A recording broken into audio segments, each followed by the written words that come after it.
하박국서 1장 1절에서부터 4절까지입니다. 하나님의 침묵을 경험할 때, 오늘부터 하박국 선지서 말씀에 대해서 배우고자 합니다. 하박국 선지서는 하박국 선지자가 성령의 감동하심 가운데 하나님께로부터 받은 말씀들을 기록한 애언서입니다.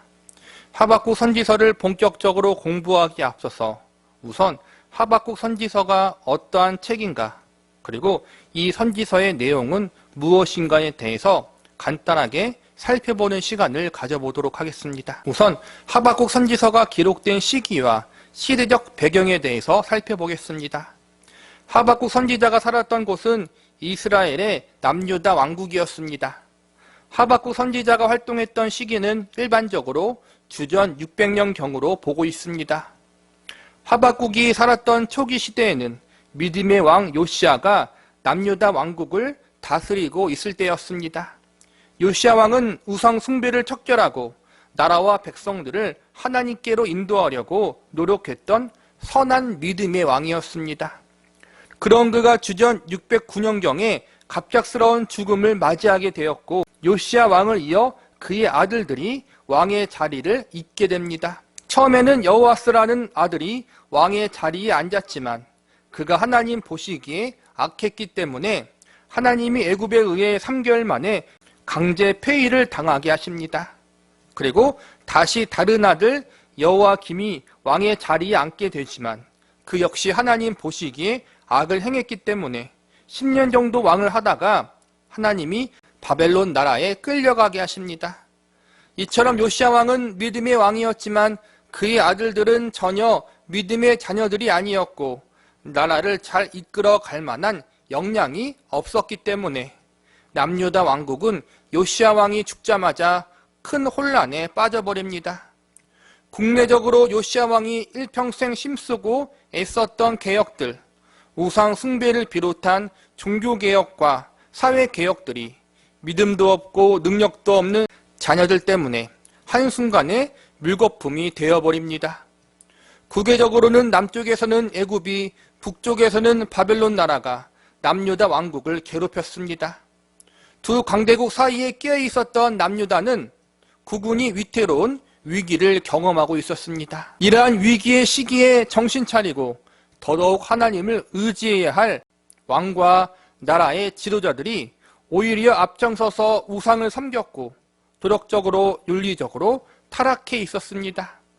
이렇게 나라 안과 나라 밖이 혼란스러웠던 상황에 하박국 선지자가 하나님의 사람으로 부르심 받게 됩니다. 이번에는 하박국 선지서의 특징에 대해서 살펴보겠습니다. 우선 하박국서를 공부하면서 주목해서 볼 점은 하박국서 전체가 하나님과 하박국 선지자의 기도와 대화의 형식으로 되어 있다는 것입니다. 하박국 선지자가 하나님께 기도로 묻고 이에 대해서 하나님이 응답하시고 대답하시는 독특한 형식으로 기록되어 있습니다. 하박국 선지자의 주요 기도 내용은 하나님의 백성인 이스라엘 민족의 남유다 왕국이 위기 상황 가운데 처해 있는데 왜 하나님은 가만히 계시는가? 바로 이것이었습니다. 국내적으로는 무능력한 지도자들의 문제, 나라 안에 만연해 있는 종교적, 도덕적, 윤리적 부패와 타락함을 보시면서 하나님은 왜 그러한 악인들을 가만히 놔두시느냐 하는 것입니다. 또한 국외적으로 애국과 바벨론이라는 두 강대국 사이에 끼어서 나라가 멸망당할 수 있는 그러한 위기에 처해 있는데 하나님이 왜 도와주지 않으시는가?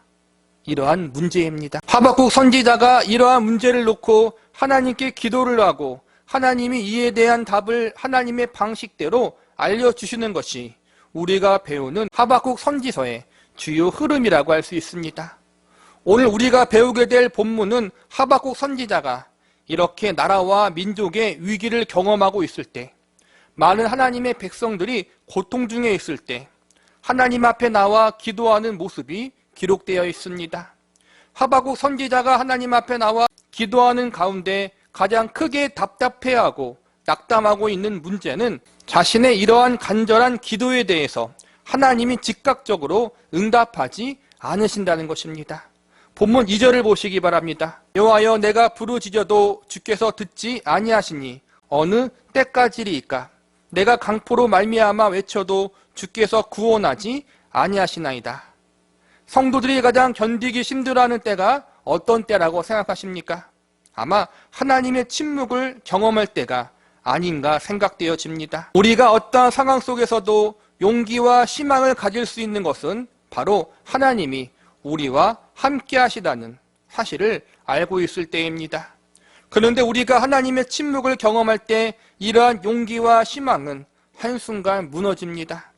내가 간절히 하나님을 찾고 하나님께 기도하는데도 하나님이 아무런 응답을 하지 않은 것처럼 느껴질 때, 하나님이 아무것도 하지 않는다고 여겨질 때 우리는 하나님이 너무나도 멀리 떨어진 존재라고 여겨집니다. 우리도 마찬가지입니다. 우리도 어떠한 문제를 놓고 하나님 앞에 기도합니다. 내가 경험하고 있는 인생의 문제를 놓고 나를 힘들게 만드는 어떠한 문제를 놓고 간절히 이것을 해결해 달라고 하나님을 찾습니다. 그런데 그렇게 열심히 그렇게 간절히 기도했는데 하나님께서는 아무런 응답이 없습니다. 하나님, 제가 이 문제에 대해서 기도한 지 몇 년이 지났습니까? 하나님, 왜 잠잠하십니까? 하나님, 우리 가정, 사랑하는 우리 가족의 구성원을 위해서, 그들의 구원을 위해서 그렇게 오랫동안 기도했는데 아직까지 아무런 변화가 일어나지 않는 이유가 무엇입니까? 하나님, 병 낫기를 위해 얼마나 기도했는데 왜 오히려 더 악화가 되는 것입니까? 우리는 이러한 하나님의 침묵에 대해서 너무나도 답답해하고 힘들어합니다. 오늘 본문의 하박국 선지자도 이와 같은 상황에 처해 있었습니다. 나라와 민족을 위해서, 하나님의 백성을 위해서 간절히 기도했는데 하나님은 아무런 말씀을 하지 않으십니다. 그렇게 몸과 마음을 다해 애타게 간구했는데 아무것도 변하지 않습니다. 오히려 더욱 상황이 악화되고 있습니다. 그래서 하박국 선지자가 너무나도 힘들어하고 답답해합니다. 하나님, 왜 침묵하십니까? 왜 하나님께서 잠잠히 계시는 것입니까? 하나님의 백성들이 멸망의 길로 가고 있는데 왜 도와주지 않으십니까?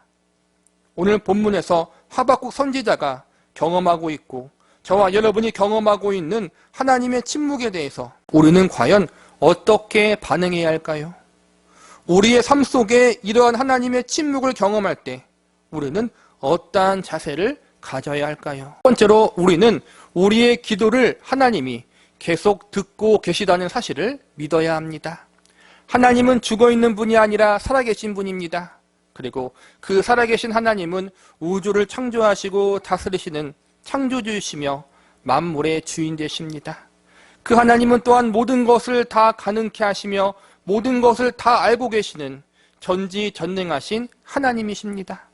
이러한 하나님께서 당신의 백성들이 하나님을 향해 기도하고 간구하는 내용을 모르실 리가 없습니다.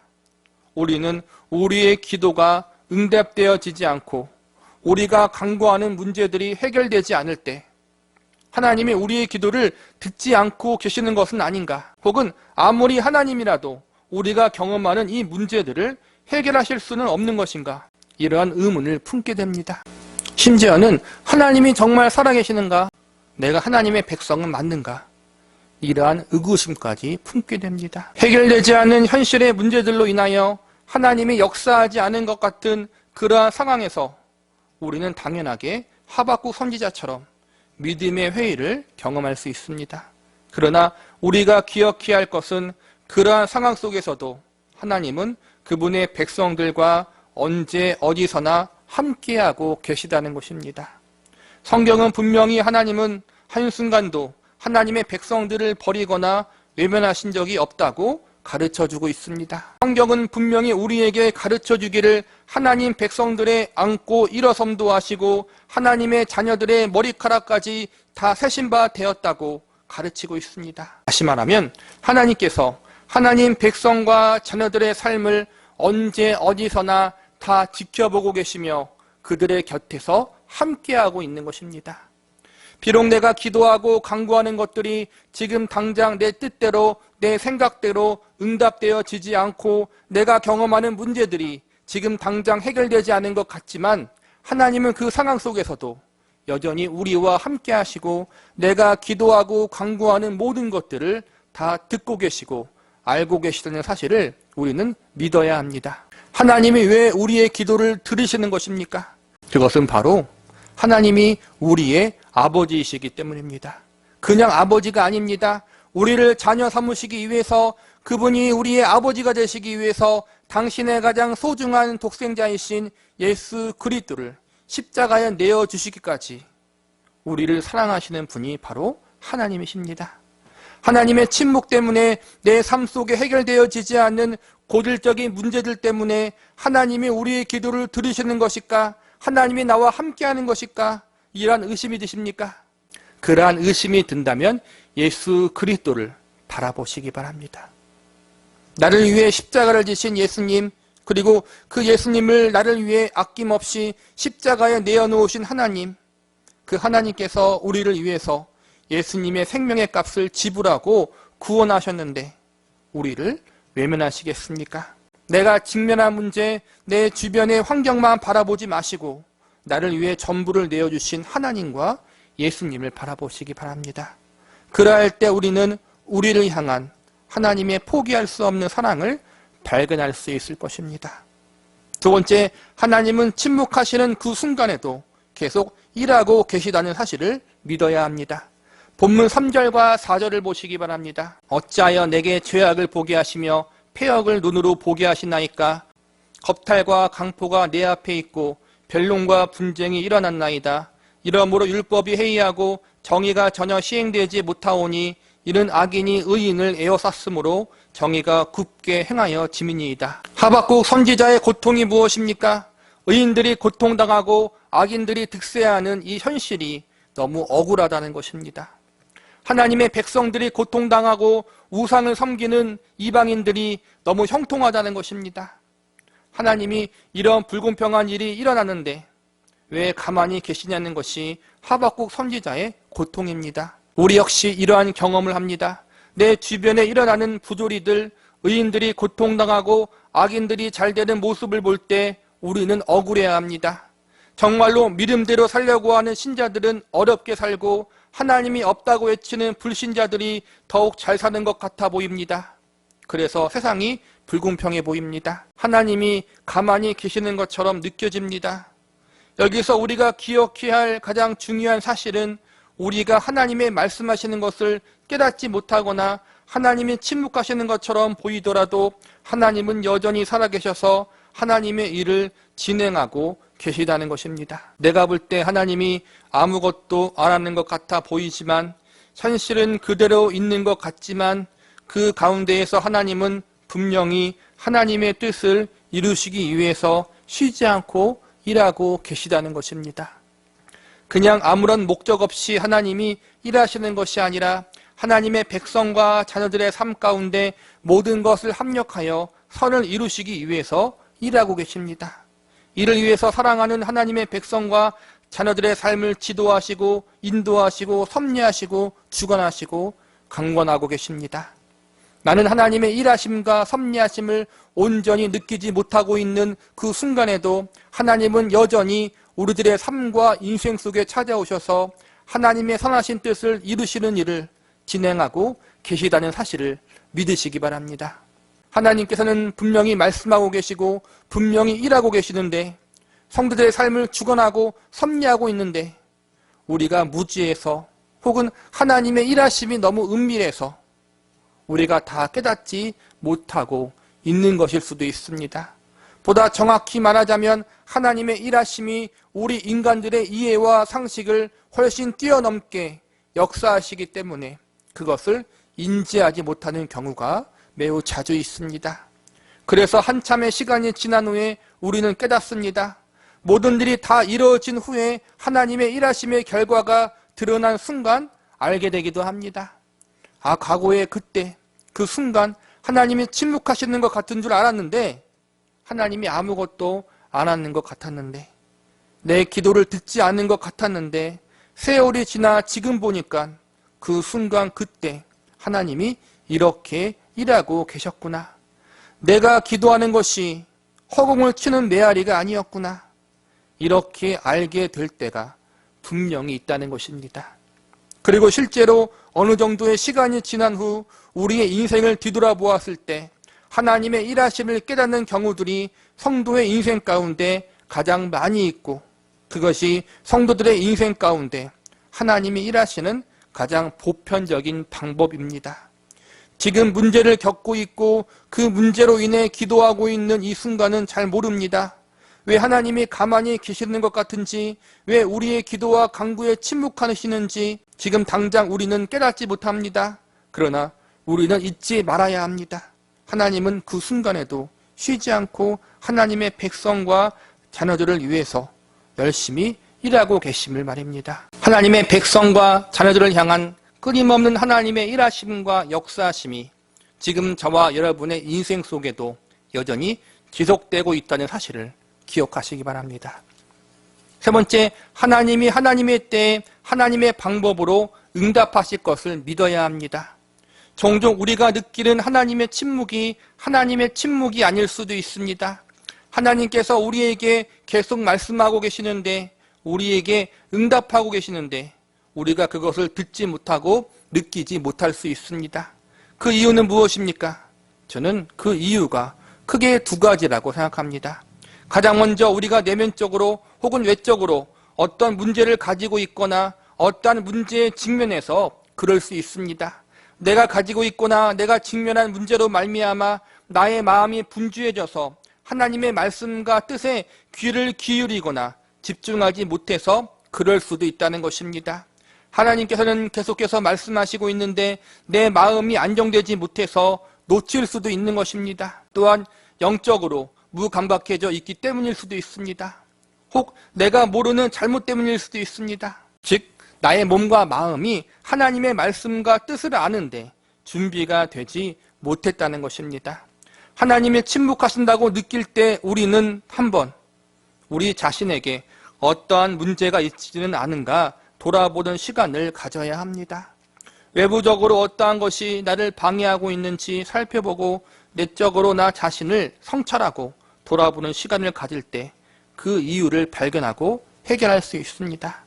하나님의 침묵이 나의 개인적인 문제일 수도 있습니다. 그 다음은 내부적, 외부적 문제가 아니라 하나님의 계획과 섭리가 너무나도 놀랍고 위대해서 지금은 당장 그 뜻을 이해하기 어려울 수도 있습니다.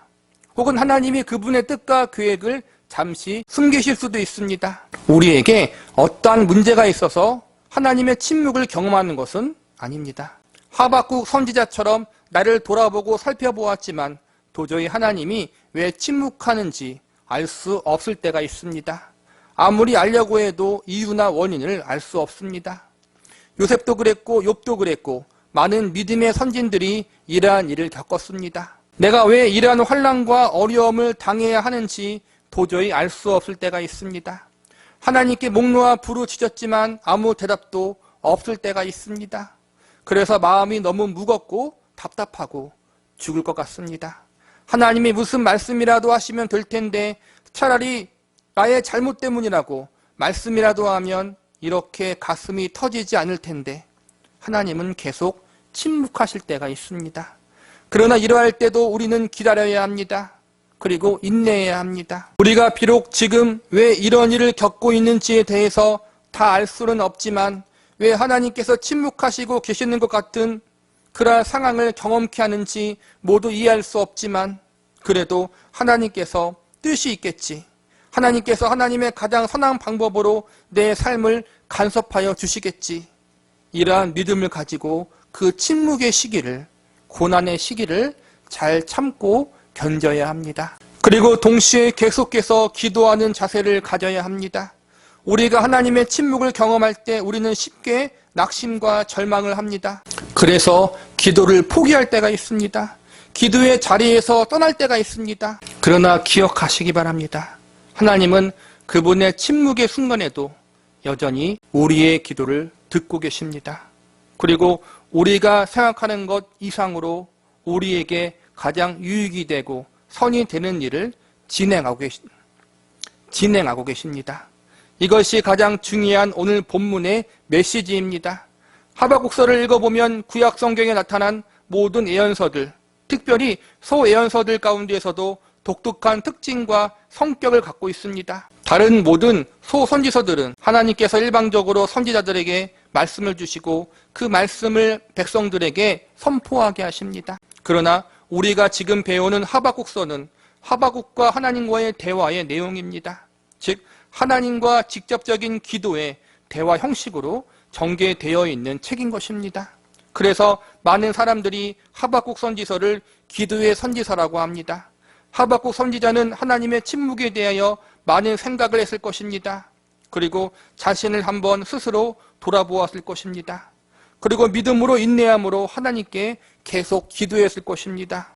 그리고 그 결과가 어떻게 나타납니까? 하박국 선지서의 마지막 말씀을 보겠습니다. 하박국 3장 19절과 20절을 제가 읽어보겠습니다. 나는 여호와로 말미암아 즐거워하며 나의 구원의 하나님으로 말미암아 기뻐하리로다. 주 여호와는 나의 힘이시라. 나의 발을 사슴과 같게 하사 나를 나의 높은 곳으로 다니게 하시리로다. 이 노래는 지휘하는 사람을 위하여 내 수금에 맞춘 것이니라. 여호와를 인하여 즐거워하라. 나의 구원의 하나님을 인하여 기뻐하라. 그분은 나의 시민이라. 이것이 하박국 선지서의 결론입니다. 여러분, 하나님의 침묵을 경험하신 적이 있습니까? 아니면 지금 그 경험을 하고 계십니까? 하박국 선지서의 마지막을 기억하시기 바랍니다.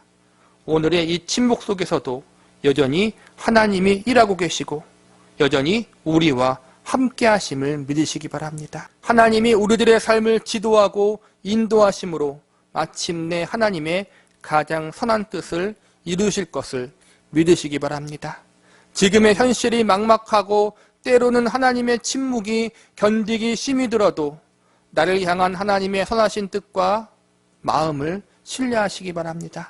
그리고 하박국 선지자의 마지막 고백을 보시며 하나님의 침묵 뒤에 있을 하나님의 가장 선한 응답과 이로 인해 있을 즐거움과 기쁨을 기대하고 소망할 수 있는 저와 여러분이 되시기를 간절히 바랍니다. 하박국 1장 3절에서부터 11절까지 내 생각과 다르게 응답하시는 하나님.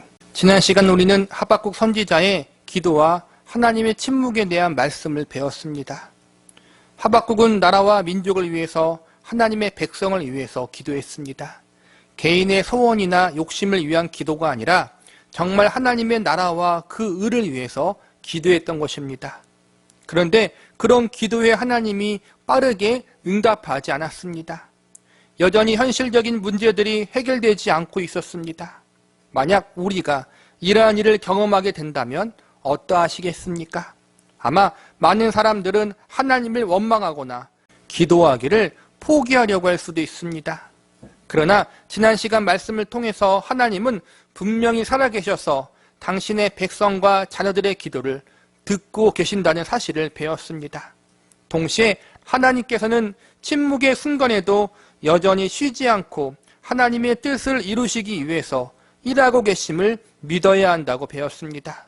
그리고 이러한 사실을 믿는 믿음을 가지고 우리가 끝까지 잘 인내해야 하며 포기하지 않고 여전히 기도하는 자리에 서 있어야 한다는 사실도 배웠습니다.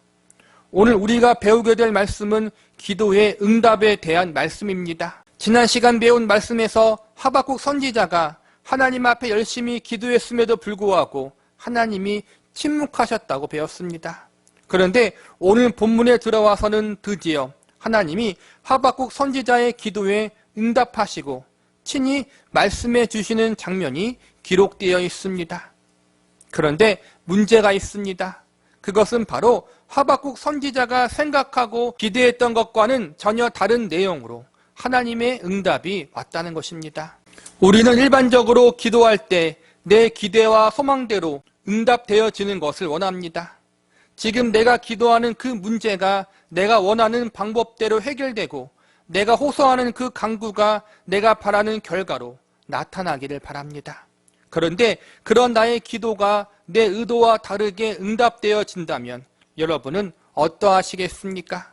내가 생각한 것과 전혀 다른 방향과 방법으로 응답되어진다면 어떠하시겠습니까? 본문의 내용이 바로 그러한 경우였습니다. 우리는 오늘 하나님이 하박국 선지자의 기도에 대해서 어떻게 응답하셨고 응답의 내용이 하박국 기대와 어떻게 달랐는지에 대해서 살펴볼 것입니다. 그리고 궁극적으로 우리의 기대와 다르게 응답되어졌지만 하나님의 응답이 가장 우리에게 유익하다는 사실에 대해서 공부하는 시간을 가져보도록 하겠습니다. 우선 첫 번째로 하나님이 하박국 선지자의 기도에 응답하시는 부분에 대해서 살펴보겠습니다. 하박국 선지자는 부패하고 타락한 자신의 나라와 백성을 보며 마음을 아파합니다. 악인들이 득세하고 의인들이 고통당하는 모습을 보며 하나님 앞에 부르짖습니다. 하나님, 왜 악인들이 잘 되고 의인들이 안 되는 것입니까? 왜 악인의 압제에서 의인들이 고통당하는 것입니까? 이러한 하박국 선지자의 간구에 조용히 침묵하시던 하나님께서 마침내 말씀하십니다. 본문 5절을 보시기 바랍니다. 여호와께서 이르시되 너희는 여러 나라를 보고 또 보고 놀라고 또 놀랄지어다. 너희의 생전에 내가 한 가지 일을 행할 것이라. 누가 너희에게 말할지라도 너희가 믿지 아니하리라. 지난 시간 배웠듯이 하나님은 우리의 아버지이시며 하나님의 가장 귀한 독생자까지 우리를 위해서 내어주신 분입니다. 악한 자도 자신의 자녀에게 좋은 것을 주려고 하듯 부모가 자식을 지극히 사랑하는 것이 당연합니다. 인간의 부모도 이러한데 하물며 우리 하나님께서 당신의 백성과 자녀들의 기도를 외면하시겠습니까?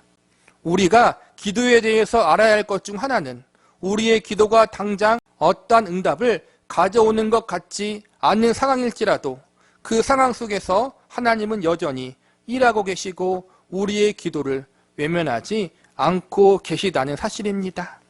5절에서 하나님은 오랜 시간 포기하지 않고 자신의 기도를 들으실 하나님께 지속적으로 기도했고 마침내 하나님의 응답을 듣습니다. 하박국 선지자의 기도 제목은 다른 것이 아니었습니다.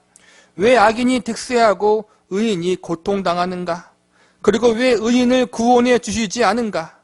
악인은 혼 좀 내주시고 의인은 좀 도와주셔야 하지 않은가? 하나님의 백성, 택하신 선민인 이스라엘 민족을 새롭게 해 주셔야 하지 않겠는가? 이러한 기도는 하나님 보시기에도 참으로 합당한 기도 제목들이었습니다. 그런데 이 기도에 대한 하나님의 응답의 내용이 좀 이상합니다. 자신이 기도하던 제목, 의인은 왜 고통받는가에 대해서 말씀해 주지 않으십니다. 고통받는 의인을 구원해 주시겠다고 말씀하지 않으십니다. 다만 이 악을 저지르는 이스라엘 백성들을 심판하시겠다라고 선포하십니다. 응답하시긴 하셨는데 하박국 선지자의 기대와 너무나도 다르게 응답하신 것입니다. 두 번째로 하나님이 하박국 선지자의 기도에 어떻게 응답하셨는지에 대해서 살펴보겠습니다. 본문 6절과 7절을 보시기 바랍니다. 보라, 내가 사납고 성급한 백성 곧 땅이 넓은 곳으로 다니며 자기의 소유가 아닌 거처들을 점령하는 갈대아 사람을 일으켰나니 그들은 두렵고 무서우며 당당함과 위엄이 자기들에게서 나오며. 악인을 심판하시는 도구로 누구를 사용하시겠다고 나옵니까? 6절과 7절에 보니까 두렵고 무서운 갈대아 사람들을 쓰신다고 말씀하고 있습니다. 갈대아 사람들은 바벨론 나라를 말하는 것입니다. 하박국의 여러 기도 제목 중 유일하게 악인을 심판하시겠다는 한 가지만 응답받았습니다. 그런데 이 심판에 관한 응답도 하박국 선지자가 기대하고 바랐던 것과는 너무 다릅니다. 하박국이 원하는 기도의 응답은 악인들을 혼내달라는 것입니다. 그리고 타락하고 부패한 자신의 조국 남유다 왕국을 새롭게 변화시켜달라는 것입니다. 그런데 하나님이 무엇이라고 응답하십니까? 내가 바벨론 사람들을 불러서 남유다 왕국을 혼내겠다. 이렇게 말씀하시는 것입니다. 이어지는 8절과 9절을 보시기 바랍니다. 그들의 군마는 표범보다 빠르고 저녁 이리보다 사나우며 그들의 마병은 먼 곳에서부터 빨리 달려오는 마병이라 마치 먹이를 움키려고 하는 독수리의 나름과 같으니라. 그들은 다 강포를 행하러 오는데 앞을 향하여 나아가며 사람을 사로잡아 모으기를 모래같이 많이 할 것이요. 이 말씀을 보니까 타락한 남유다 왕국을 하나님이 혼낼 것인데 그냥 살살 혼내지 않고 아주 엄중하게 혼낼 것이라고 선언하고 계십니다. 표범과 이리와 독수리가 먹이를 사냥하는 것 같이 그렇게 빠르고 잔인하게 심판이 진행될 것이라고 선언하십니다. 그리고 결국 남유다 백성들이 사로잡혀가고 나라를 아예 멸망시켜 버리시겠다라고 하박국 선지자에게 말씀하십니다. 본문 10절을 보시기 바랍니다. 왕들을 멸시하며 방백을 조소하며 모든 견고한 성들을 비웃고 흉벽을 쌓아 그것을 점령할 것이라. 여기서 보니까 흉벽을 쌓아 그것을 점령할 것이라고 선언하고 있습니다. 바벨론 제국의 군대들이 예루살렘을 포위하여 점령할 것을 미리 예언적으로 알려주고 계신 것입니다. 이런 하나님의 심판이 이미 예정되어 있고 반드시 이루어질 것임을 알려주고 있는 것입니다. 하박국 선지자는 부패한 자신의 조국 이스라엘 백성들을 심판시켜달라는 것이 아니라 변화시켜달라고, 그리고 그 가운데에 있는 의인들을 구원해달라고 기도했습니다. 부패하고 타락한 자신의 조국을 악으로부터 구해달라고 기도한 것입니다. 그런데 하나님의 응답은 구원의 응답이 아니라 완전한 심판, 나라가 멸망당하는 응답을 주셨습니다. 여러분은 이러한 상황에 어떻게 반응하시겠습니까? 내가 기도하며 이렇게 이루어지기를 바랍니다. 이렇게 기도하며 간구했던 기도의 제목과 내용들이 전혀 다르게 응답되어지면, 기도를 안 했던 때보다 기도를 했더니 더 상황이 악화되어지는 것을 경험한다면 여러분은 어떻게 하시겠습니까? 지금 하박국 선지자가 처해 있는 이 상황이 우리들의 상황이라면 어떻게 하시겠습니까? 마지막으로 하나님의 응답이 가지고 있는 의미에 대해서 살펴보겠습니다. 본문 11절을 보시기 바랍니다. 그들은 자기들의 심을 자신들의 신으로 삼는 자들이라. 이에 바람같이 급히 몰아 지나치게 행하여 범죄하리라. 11절의 말씀은 남유다 왕국을 침략하여 멸망케 만드는 나라가 잔인하고 포악한 나라요, 남유다 왕국이 도저히 막아낼 수 없는 매우 강력한 나라임을 알려주고 있습니다. 즉 남유다 왕국이 멸망을 피할 길이 없다는 것입니다. 하박국 선지자가 나라를 위해서 기도했더니 지금 하나님이 그 나라를 멸망시켜 버리겠다라고 말씀하십니다. 이런 응답을 듣고 하박국 선지자는 놀랍니다. 하나님, 이것은 제가 바라던 응답이 아닙니다. 저는 저의 백성들을, 의인들을 악인에서 구원해달라고 기도했는데, 나라를 새롭게 해달라고 기도했는데 어찌 우리나라와 백성 전체를 심판하시겠다라고 하십니까? 하박국 선지자 편에서 보면 너무나도 어이가 없는 응답이요, 자신이 전혀 바라지 않았던 기도의 결과라고 할 수 있습니다. 그러나 우리가 여기서 알아야 할 것은 이러한 기도의 응답을 통해서 우리가 배워야 하는 교훈들이 있다는 것입니다. 우리는 하박국 선지자의 생각과 전혀 다르게 응답하신 하나님의 응답 속에서 다음과 같은 교훈들을 배울 수 있습니다. 우선은 하나님은 온 세상의 주관자라는 사실을 배울 수 있습니다. 당시 남유다 왕국은 우리나라 강원도만한 작은 나라였습니다. 땅도 넓지 못했고 부유한 곳도 아니었습니다. 바벨론 같은 큰 나라는 먼 거리를 이동하여 굳이 작은 나라 남유다 왕국을 공격할 특별한 이유가 없었습니다. 굳이 자신들의 나라를 쳐들어올 현실적인 위협은 애굽 나라밖에 없었습니다. 그리고 실제로 요시야 왕이 애굽과 전쟁을 하다가 죽고 애굽이 예루살렘까지 쳐들어와 꼭두각시 왕을 세우기도 했습니다. 많은 백성들은 설마 바벨론이 우리나라를 쳐들어올까? 이렇게 생각하고 있었습니다. 모든 백성들이 현실적으로 이러한 일은 일어나지 않을 것이라고 여겼기 때문에 하박국 선지자가 하나님께로부터 받은 응답과 말씀들을 아무도 믿지 않았습니다. 그런데 시간이 지나자 하나님의 예언의 말씀대로 바벨론 나라가 남유다 왕국을 침공하기 시작합니다. 하나님의 예언의 말씀이, 응답의 말씀이 그대로 이루어진 것입니다. 그 예언이 실현됨으로 바벨론 나라의 공격은 하나님이 예언하신 대로 우연이 아니라 남유다의 범죄 때문에 이루어진 하나님의 징계의 손길임을 확정시켜 주십니다. 바벨론이라는 아주 먼 나라, 당시 세계 최강국을 움직이셔서 변방의 작은 남유다 왕국을 공격하게 하신 하나님, 굳이 남유다를 공격하러 올 필요가 없었음에도 불구하고 그들이 남유다를 공격하게 된 것은 결국 이것이 하나님의 징계이며 동시에 하나님이 인간의 역사를 다스리시고 주관하고 있다는 사실을 보여주고 있는 것입니다. 그 다음은 하나님 백성들을 향한 하나님의 마음을 배울 수 있습니다. 하나님께서 바벨론의 침략 속에서 나라가 비록 멸망당하게 되는 아픔을 겪게 하시지만 아주 영원히 멸망당하게 하지는 않으십니다. 하나님께서 바벨론을 사용하셔서 남유다 왕국을 공격하게 하신 것은 그들의 죄를 깨닫게 하시고 그러므로 회개하고 돌아오도록 하기 위해서 사랑의 매를 드신 것입니다. 나중에 하나님은 바벨론 나라를 혼내십니다. 왜냐하면 하나님이 바벨론 나라를 징계의 채찍으로 사용하신 것은 맞지만 그들의 도가 지나쳐 하나님의 백성들을 너무나도 괴롭혔다는 이유에서입니다. 그래서 바벨론 나라를 징계하시고 멸망시켜 버리십니다. 바벨론 나라뿐만 아니라 남유다를 괴롭혔던 다른 이방 나라들도 하나님이 모두 멸망시켜 버리십니다.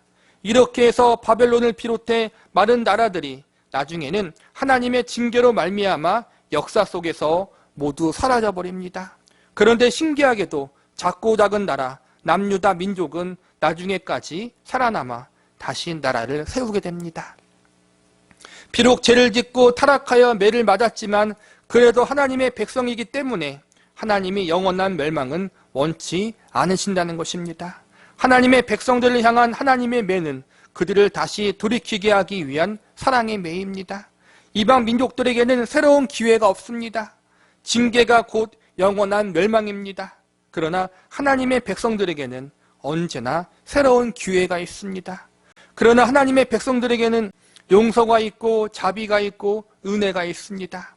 하나님의 포기하지 않는 이상 하나님의 백성들에게는 영원한 절망이 없다는 것을 우리는 하박국 말씀을 통해서 배울 수 있어야 합니다.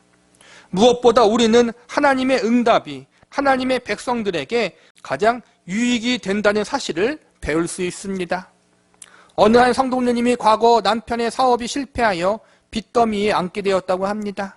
사업을 하느라 주위 사람들과 친척들에게 돈을 많이 끌어다 썼는데 한순간엔 전부 그 돈이 날아가 버린 것입니다. 그 빚 때문에 주위 사람들에게 많은 시달림을 받았습니다. 너무 마음이 아프고 무거웠습니다. 그래서 몇 날 며칠을 통곡하며 교회에서 밤을 새며 철야하고 기도했습니다. 왜 이런 일이 저희 가족에게 있어야 합니까? 하나님 왜입니까? 하나님 이 일을 해결해 주시옵소서. 하나님 이 문제를 풀어주시옵소서. 이렇게 몇 날 며칠을 밤을 새워 울며 기도했는데 하나님께서 어떻게 응답하셨을까요? 하나님은 이 기도에 대해서 아무런 말도 하지 않았다고 합니다.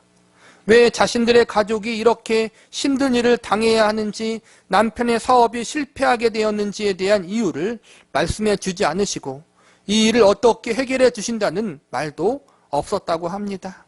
그래서 너무 답답하여 죽자고 더 매달렸다고 합니다.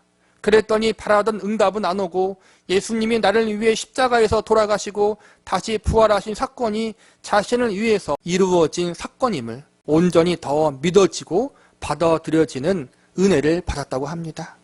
자신이 기도했던 내용은 하나도 응답되지 않았지만 구원의 확신을 가지고 하나님의 주권과 섭리에 대한 온전한 신뢰를 경험하게 되었습니다. 여러분 그렇습니다. 우리 기도가 우리 생각과 다르게 응답될 수도 있습니다. 내 기도가 나의 뜻과 정반대대로 응답될 수도 있습니다. 어찌 보면 본문의 하박국 선지자처럼 기도하고 나니 상황이 더 악화될 수 있습니다. 기도 안 했던 상황보다 기도를 했더니 더 안 좋아질 때도 있습니다. 그러나 결국 하나님의 응답이 남유다 백성들에게는 가장 좋은 응답이었음을 우리는 역사를 통해 알 수 있습니다.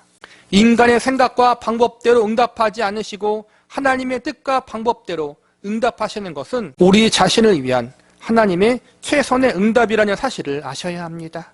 그리고 그 하나님의 최선이 우리에게 가장 유익하다는 사실도 믿어야 합니다. 하나님은 타락하고 부패한 남유다 왕국을 향해서 여러 선지자들을 보내셔서 회개를 선포케 하셨고 이방 나라들의 괴롭힘을 받게 함으로 하나님께서 회개하도록 촉구하셨습니다. 기근과 가뭄과 질병을 통해서 남유다 백성들이 하나님께 돌아오도록 촉구했습니다. 그러나 이 모든 경고와 기회가 주어졌음에도 불구하고 그들은 회개하지 않고 하나님을 찾지도 않았습니다. 하박국 선지자의 기대대로 남유다 백성들이 회개하고 새롭게 변화되면 좋지만 그들은 그럴 만한 믿음도 겸손함도 회개의 마음도 가지고 있지 않았습니다. 그래서 하나님이 아예 그들을 바벨론에 의해서 멸망시켜버린 것입니다. 멸망당해서 포로로 끌려가 고생을 하게 되니까 그제야 비로소 남유다 백성들이 회개하게 됩니다. 하나님이 우리보다 우리를 더 잘 알고 계십니다. 무엇이 죄인인 우리에게 가장 필요한 것인지, 어떻게 해야 강박하고 완악한 하나님의 백성들의 마음을 깨트려 버릴 수 있는지, 어떤 것이 하나님의 백성들에게 가장 유익이 되는 것인지 하나님이 다 알고 계시다는 것입니다. 그러므로 우리가 우리의 뜻과 생각대로, 방법대로, 기대대로 기도가 응답되지 않아도 결국 하나님이 하나님의 크신 능력과 주권하심으로 모든 것을 합력하여 선을 이루실 것을 믿을 수 있어야 합니다. 하박국 선지서 전체의 가장 중요한 주제가 사실 바로 이것입니다. 비록 나의 생각과 나의 뜻과 다를지라도, 비록 심판의 방법과 도구가 하박국 선지자가 수긍하기 어려울지라도 그는 하나님의 방법과 뜻이 가장 합당하다는 사실을 인정해야 했습니다. 왜냐하면 그것이 결국에는 하나님 백성에게 가장 유익하기 때문입니다. 그것이 또한 가장 옳기 때문입니다. 우리의 삶이 우리의 계획과 뜻대로 되지 않을 수도 있습니다. 오늘 하루가 나의 기도대로 모든 일이 잘 풀리지 않을 수도 있습니다. 그럴 때라도 우리는 하나님에 대한 믿음과 신뢰를 잊어버려서는 안 됩니다. 이사야서 55장 8절과 9절에 보면 이렇게 말씀하십니다. 내 생각이 너희의 생각과 다르며 내 길은 너희의 길과 다름이니라. 여호와의 말씀이니라. 이는 하늘이 땅보다 높음같이 내 길은 너희의 길보다 높으며 내 생각은 너희의 생각보다 높음이니라. 우리는 하나님의 생각과 뜻을 모두 알 수 없습니다. 하나님이 일하시는 방법을 다 이해할 수가 없다는 것입니다. 하나님의 뜻과 계획과 섭리에 대해서 다 이해하려고 하는 것은 교만입니다. 그분의 일하심에 대하여 피조물인 우리가 꼭 나와라 팥 나와라 하며 납득을 요구하는 것도 교만입니다. 우리가 알아야 할 것과 인정해야 할 것은 하나님께서 모두 아시고 계시다는 것입니다. 그리고 모든 일을 주관하고 계시다는 것입니다. 그래서 고린도전서 1장 25절에 보면 이렇게 선언합니다. 하나님의 어리석음이 사람보다 지혜롭고 하나님의 약하심이 사람보다 강하니라. 그분은 누구의 하나님이 아닌 나의 하나님이십니다. 그리고 나의 하나님은 하나님 백성들에게 가장 좋은 것을 주시기를 원하시는 은혜와 사랑의 하나님이십니다. 그분이 하시는 일을 믿으시기 바랍니다. 나의 생각과 뜻보다 그분의 뜻과 생각이 항상 옳으심을 믿으시기 바랍니다. 나보다 더 지혜로우신 하나님, 나의 과거와 현재와 미래를 모두 알고 계시고 주관하시는 하나님께서 내가 생각했던 것보다 더욱더 좋은 길로 우리의 삶과 인생을 주관하시고 인도해 주실 것을 믿으시기 바랍니다. 로마서 8장 32절을 제가 읽어드리고 말씀을 마치도록 하겠습니다. 자기 아들을 아끼지 아니하시고 우리 모든 사람을 위하여 내주신 이가 어찌 그 아들과 함께 모든 것을 우리에게 주시지 아니하겠느냐. 사도 바울이 로마서에서 가르치고자 하는 교훈이 결국 하박국 선지서에서 말하고자 하는 가장 중요한 주제이며 핵심입니다. 하나님이 그분의 백성과 자녀들에게 응답하시는 것은 가장 선하고 유익한 것이다. 이 사실을 믿으십니까? 예수 그리스도까지 아끼지 않고 우리에게 주신 그 하나님이 궁극적으로 우리를 위해서 생각하시고 계획하신 것이 가장 좋은 것이 아니겠습니까? 비록 내가 기도했고 간구했던 응답의 내용이 다를지라도, 내 생각과 다른 말씀을 하실지라도 하나님의 응답과 방법이 우리에게 가장 선하다는 사실을 믿고 신뢰할 수 있는 저와 여러분이 되시기를 간절히 바랍니다. 하박국 1장 12절에서부터 17절까지입니다. 우리의 유일한 소망 되시는 하나님. 지난 시간에는 하박국 1장 전반부와 중반부를 공부하면서 두 가지 주제에 대한 말씀을 배웠습니다. 제일 먼저는 하나님의 침묵에 대한 것이고, 또 하나는 다르게 응답하시는 하나님에 대한 말씀에 대한 것입니다. 또 하나는 다르게 응답하시는 하나님에 대한 말씀입니다. 많은 하나님의 백성들이 자신들에게 직면한 여러 가지 문제들을 놓고 하나님 앞에 열심을 다하여 꾸준히 기도를 합니다. 그런데 상당히 많은 경우 우리들이 그렇게도 열심을 내어 기도하는 기도들이 즉각적으로 응답되지 않은 경우들이 발생합니다. 하나님이 우리의 기도에 아무런 반응을 보이지 않고 방관하는 것처럼 느껴질 때가 있습니다. 하나님이 나와 상관이 없는 그러한 분처럼 생각되어져 절망하고 낙심할 때가 있습니다. 그러나 그러한 순간에도 우리는 하나님이 우리의 기도를 듣고 계시고 쉬지 않고 하나님의 백성들을 위하여 일하고 계심을 믿어야 합니다.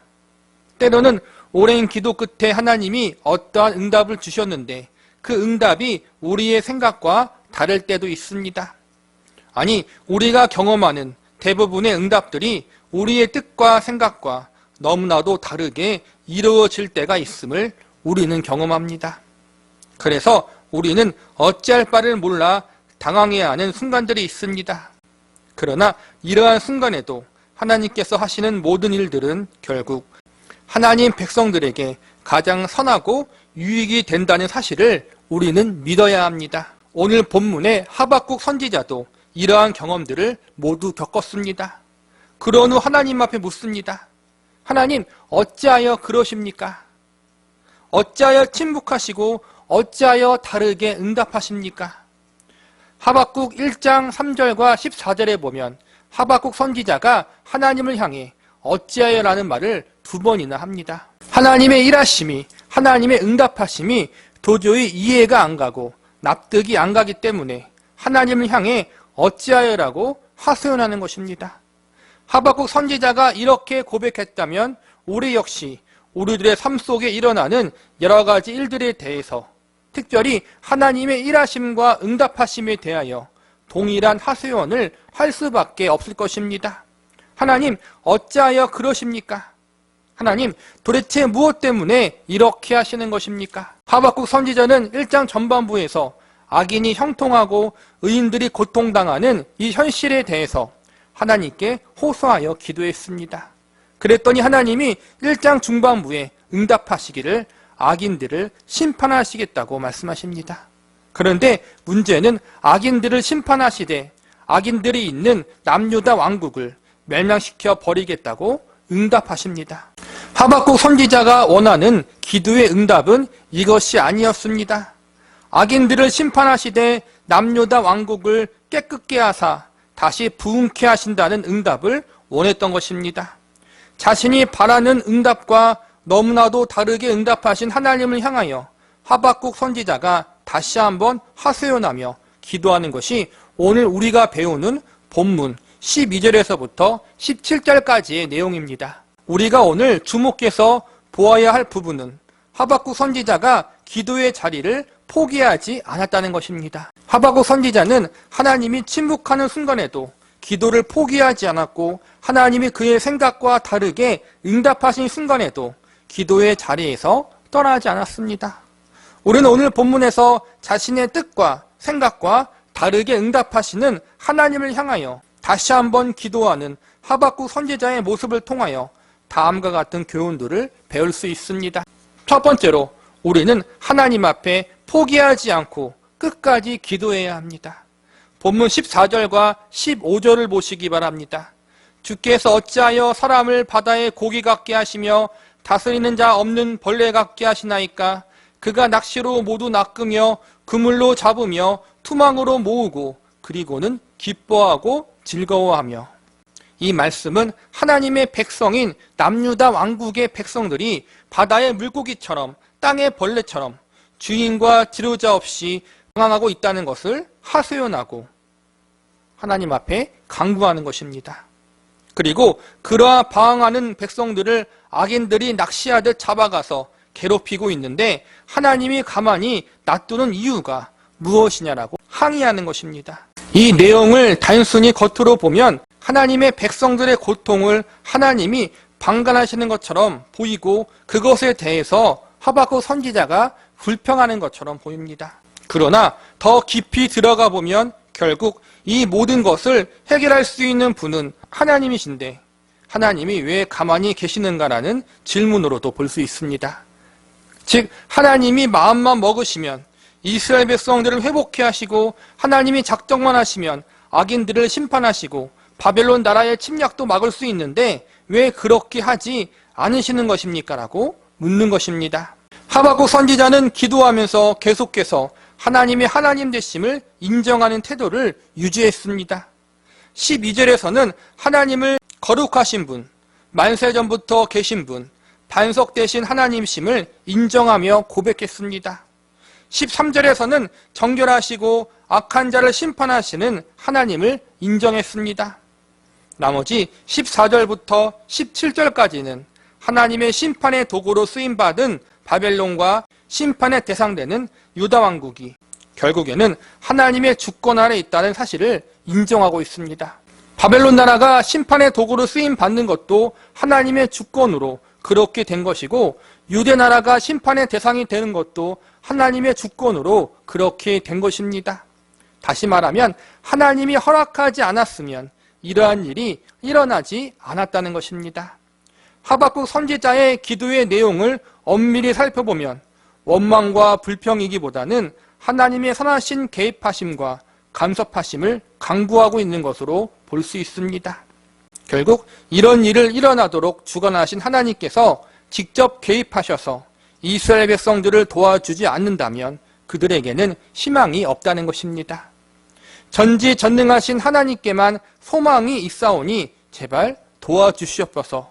지금 이렇게 기도하고 있는 것입니다. 아직까지 하박국 선지자는 하나님의 섭리하심에 대한 깊은 뜻을 다 이해하지 못하고 있습니다. 바벨론을 통해 유다를 징계하시는 하나님의 섭리, 그리고 결국 이 일을 통해 유다가 회복하고 회개하게 되고 새롭게 되어질 것임을 아직까지 다 모르고 있었습니다. 이러한 사실을 하박국 3장에 이르러서야 온전히 알게 됩니다. 하나님의 섭리의 뜻에 대해서 온전히 다 알지 못하지만 그러나 그럼에도 불구하고 하박국 선지자는 하나님의 주권하심에 대해서 알고 있었습니다. 우리는 이러한 사실을 먼저 알고 믿고 있어야 합니다. 하나님의 허락하심이 아니면 어떠한 일도 일어나지 않는다는 사실을 믿어야 합니다. 그러나 여기서 멈추지 말고 이 모든 섭리와 주권 가운데 하나님이 이루시고자 하는 가장 선한 뜻이 있다는 사실을 아는 자리에까지 갈 수 있어야 합니다. 그러나 지금은 아직 하박국서 1장입니다. 그 이상을 알아가는 자리에 가기까지는 하박국서 2장과 3장을 지나가야 합니다. 지금은 우선 하나님의 주권과 섭리에 대한 절대적 신뢰를 하는 자리에 가야 합니다. 우선은 하나님의 도우심이 아니면 안 된다는 사실, 하나님이 개입하시고 역사하셔야 한다는 사실을 믿는 믿음의 자리에까지 가야 합니다. 결국 이 모든 문제를 해결해 줄 수 있는 분은 하나님밖에 없다는 사실을 고백하는 자리에 가야 합니다. 하박국 선지자는 자신의 기도가 자신의 생각대로 응답되지 않았지만 그럼에도 불구하고 그는 포기하지 않고 끝까지 하나님 앞에 계속 기도로 아뢰었습니다. 결국 하나님께만 소망이 있다는 사실을 알았기 때문입니다. 하나님께 우리의 소망이 있습니다. 그 하나님의 전능하신 손 아래 우리가 있습니다. 비록 내가 하나님의 모든 섭리와 일하심에 대해서 모든 것을 다 이해할 수는 없지만 인간적인 생각과 마음으로 모든 것에 대해서 전부 납득할 수는 없지만 우리가 의지할 분은 그래도 하나님밖에 없다는 것입니다. 우리는 이 사실을 반드시 기억하고 있어야 합니다. 하박국 선지자의 기도처럼 우리 역시 하나님의 주권하심을 신뢰하고 그 하나님만이 우리의 유일한 도움이시오 희망이라는 사실을 믿을 수 있기를 바랍니다. 우리가 하나님을 향해 간구하고 기도하는 것을 포기하지 마시기 바랍니다. 끝까지 하나님을 의지하고 그 하나님을 찾는 자리에 설 수 있기를 바랍니다. 두 번째로 우리는 하나님 앞에 우리의 모든 것을 솔직히 아뢰일 수 있어야 합니다. 본문 12절을 보시기 바랍니다. 선지자가 이르되 여호와 나의 하나님이여 나의 거룩한 이시여 주께서는 만세전부터 계시지 아니하시니이까 우리가 사망에 이르지 아니하리이다. 여호와여 주께서 심판하기 위하여 그들을 두셨나이다. 반석이시여 주께서 경계하기 위하여 그들을 세우셨나이다. 지금 하박국 선지자가 살고 있는 남유다 왕국은 하나님의 백성들이요 하나님의 민족이었습니다. 그들이 아무리 잘못하고 죄를 범하였어도 그들은 여전히 하나님에게 속한 하나님의 백성들이었습니다. 그런데 하나님이 그런 하나님의 소유된 나라와 백성들을 우상을 섬기는 바벨론이라는 나라를 통해 징벌하시고 결국은 멸망케 하신다고 선언하셨습니다. 그래서 하박국 선지자가 하나님 앞에 다시 하소연하고 기도합니다. 하나님이 이스라엘 백성들, 유다 백성들을 지금까지 인도하지 않았습니까? 그래서 이 민족, 이 나라가 지금까지 죽지 않고 사망에 이르지 않고 여기까지 온 것이 아닙니까? 그런데 왜 지금까지 인도하고 보호해 주신 하나님의 백성들을 저 우상의 나라, 불신자들의 나라에 의해서 멸망당하게 하신다고 선언하시는 것입니까? 이어지는 13절을 보시기 바랍니다. 주께서 눈이 정결하심으로 악을 참아 보지 못하시며 폐악을 참아 보지 못하시거늘 어찌하여 거짓된 자들을 방관하시며 악인이 자기보다 의로운 사람을 삼키는데도 잠잠하시나이까. 여기서 보면 악인이 자기보다 의로운 사람을 삼키는 것이 잘못됐다고 이야기하고 있습니다. 다시 말하면 아무리 이스라엘의 남유다 왕국이 타락했어도 바벨론이라는 우상 숭배의 국가보다는 상대적으로 의로운 존재라는 것입니다. 바벨론이 더욱 악하고 폐역하고 거짓된 자들이라는 것입니다. 아무리 하나님의 백성들이 잘못을 했어도 불신자들을 통해서 혼을 내시는 것은, 그것도 아주 심하게 혼내시는 것은 피해달라는 것입니다. 그냥 주의를 주고 조금만 혼내시면 안 되겠습니까? 좀 봐주시면 안 되겠습니까? 이렇게 12절과 13절에서 하박국 선지자가 하나님을 향해 호소하는 것입니다. 하박국 선지자는 지금 따지듯이 하나님 앞에 기도하고 있습니다. 어찌 보면 조금 도가 지나치게 보일 수도 있는 기도였습니다. 어찌 하나님께 이렇게 따지듯이 기도할 수 있는가? 불평하며 기도할 수 있는가? 성경은 불평하는 것을 죄라고 하지 않았나? 민수기와 신명기에서 배웠던 이스라엘 백성들이 40년 동안 광야에서 방황했던 이유가 바로 불평 때문이 아니었습니까? 그런데 우리가 여기서 기억해야 할 것은 하박국 선지자의 기도, 그의 불평은 하나님을 불신하기 때문에 불평하는 것이 아니었습니다. 하나님을 신뢰하지 못하기 때문에 따지듯 기도했던 것이 아니라는 것입니다. 출애굽 당시 이스라엘 백성들의 불평은 기도가 아니라 그냥 불평이었습니다. 하나님을 향해 간구하는 것이 아니라 말 그대로 하나님을 향한 불신에서 나오는 원망이었습니다. 그러나 비슷한 분위기의 기도가 모세에게서도 있었다는 사실을 아십니까? 모세도 하나님 앞에 불평 아닌 불평을 했습니다. 그러나 하나님은 모세의 불평을 정죄하지 않으시고 하나님을 향한 기도로 받아주셨습니다. 지금 하박국 선지자도 동일합니다. 그는 불신앙을 기초로 하여 원망과 불평을 했던 것이 아니라 참되시고 진실하신 하나님, 전지전능하신 하나님, 그 하나님 앞에 자신의 감정을 토해내고 있었던 것입니다. 모세도 그랬고 엘리야도 그랬고 다윗도 그랬고 모두가 성경에 보면 하나님을 향해 원망과 불평을 했다는 사실을 아십니까? 그런데 하나님은 그들의 원망과 불평을 죄라고 여기지 않으셨습니다. 왜입니까? 그들의 원망과 불평은 불신에 의한 것이 아니라 자기의 기도를 들으시는 전능자 하나님, 전능하시고 은혜로우신 하나님을 향하여 자신들의 감정을 쏟아내는 행위였기 때문입니다. 하나님, 저 지금 힘듭니다. 하나님의 일을 이해할 수가 없어서 죽을 것 같습니다. 하나님, 도와주십시오. 이렇게 자신들의 마음을 하나님께 토해놓는 행위였던 것입니다. 그래서 모세도 엘리야도 다윗도 그리고 오늘 하박국 선지자의 이러한 원망과 불평도 하나님은 나무라지 않으십니다. 그들의 하소연, 그들의 불평조차도 결국 하나님 도와주세요라는 믿음의 호소였고 간구였기 때문입니다. 어린 자녀의 울음이 부모에게 도와달라고 내 말 좀 들어달라는 의미가 있는 것과 동일한 것입니다. 결국 이것은 신뢰의 문제입니다. 내가 얼마나 하나님을 신뢰하고 있느냐의 문제인 것입니다.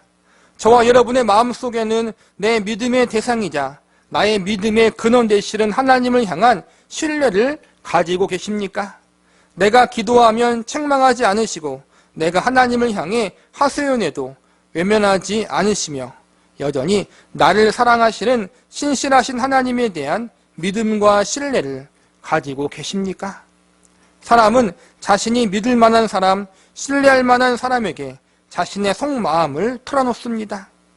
내 이야기를 들어주는 사람에 대한 신뢰와 믿음이 없다면 그 누가 자신의 마음에 있는 것을 털어놓겠습니까? 지금 하박국 선지자가 그러한 상황인 것입니다.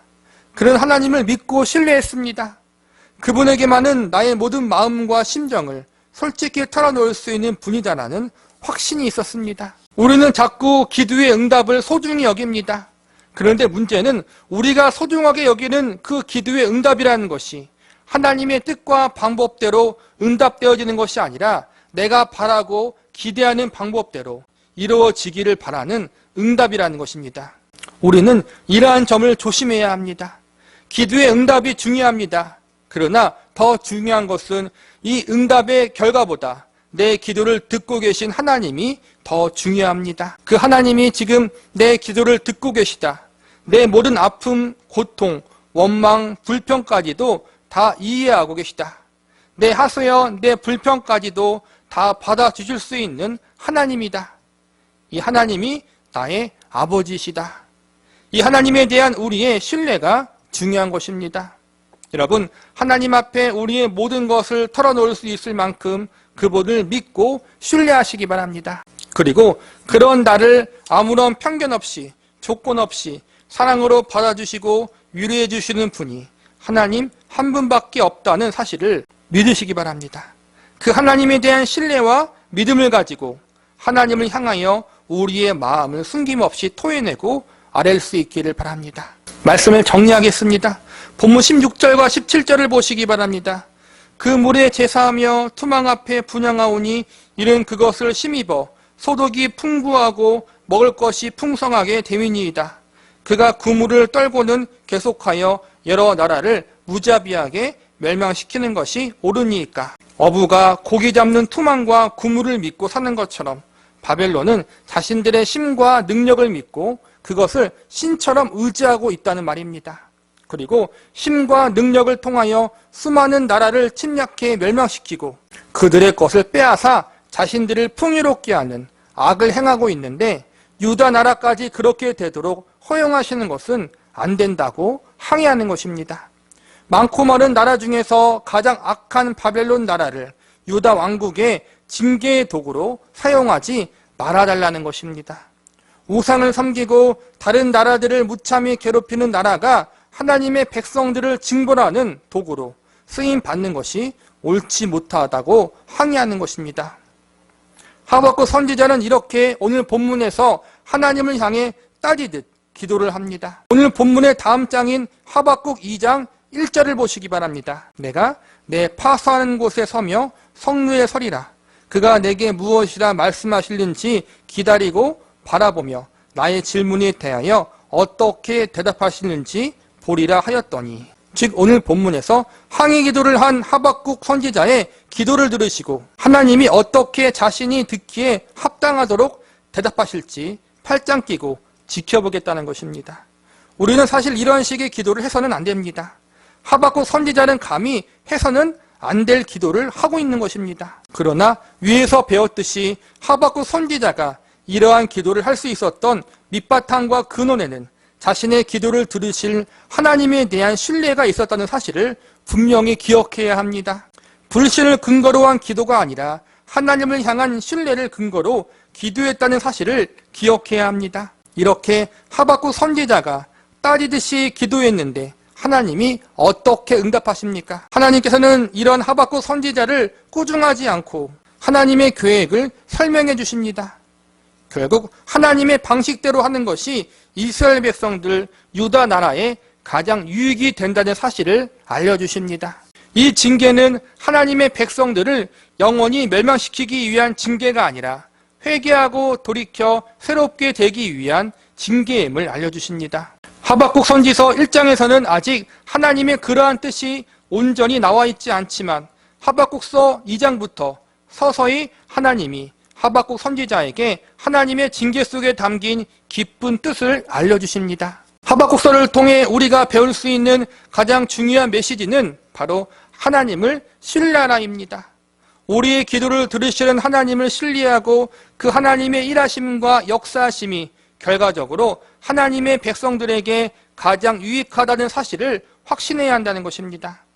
인간적인 시각으로 바벨론이 남유다 왕국을 멸망시켰지만 그것은 영원한 멸망이 아니라 회개와 회복을 위한 일시적인 멸망이었습니다. 하나님의 백성들에게 있어서 하나님의 징계는 사랑의 징계요 새로운 회복을 위한 징계입니다. 다시 한번 돌이킬 수 있는 기회를 주기 위한 징계입니다. 이것이 바로 하나님 백성들의 소망인 것입니다. 아직 하박국서 1장에서는 이러한 사실들이 다 드러나 있지 않습니다. 그래서 하박국 선지자가 심히 들고 고통스럽습니다. 우리도 마찬가지입니다. 아직까지 우리들의 삶과 신앙의 상태와 여정이 하박국서 1장에 머물고 있는 것일 수도 있습니다. 아직까지 우리의 고난과 고통의 모든 이유에 대해서 다 이해하지 못하고 있을 수 있습니다. 그러나 이제 곧 하박국서 2장과 3장을 지나오면서 하박국 선지자가 하나님의 일하심을 배우게 되고 깨닫게 되는 것처럼 우리도 시간이 지나면 내 삶 속에 경험되어지는 여러 아픔과 고통의 문제들에 대해서 믿음의 눈으로 바라보게 되는 날이 오게 될 것입니다. 그만큼 우리가 하나님을 보다 더 깊이 알아가게 되는 것입니다. 하나님이 하박국 선지자에게 이 일을 이루시고 진행해 나가십니다.